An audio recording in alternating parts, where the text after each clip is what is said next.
He is just 18 years old, facing a possible double life sentence for the senseless murder of a man he never knew.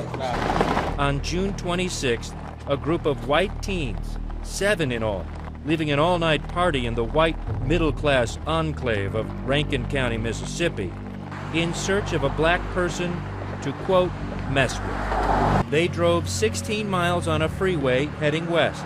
At 5 a.m. that Sunday morning, the teens in 2 vehicles took the Ellis Avenue off-ramp leading to a predominantly black section of Jackson.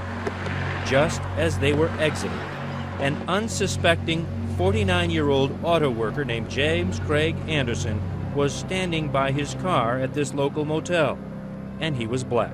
According to witness statements, at first James Craig Anderson was beaten and taunted with racial slurs.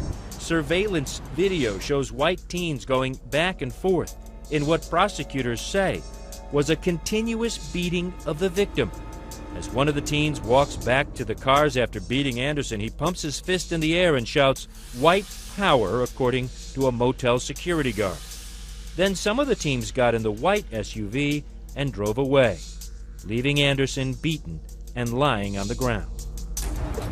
Daryl Dedmon apparently wasn't through. He had 2 girls in his truck as he was leaving this parking lot, a big F-250 pickup truck. James Craig Anderson, the man who was beaten almost to a pulp, was stumbling down this curb. That's when police say Daryl Dedmon hit the gas, jumped the curb, and ran right over his victim, smashing him. What he didn't know was the entire episode was being caught on a surveillance camera on the corner of this hotel.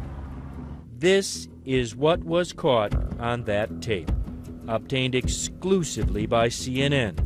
We warn you, it is disturbing. A video capturing what prosecutor Robert Schuler Smith says is pure racial hatred and murder.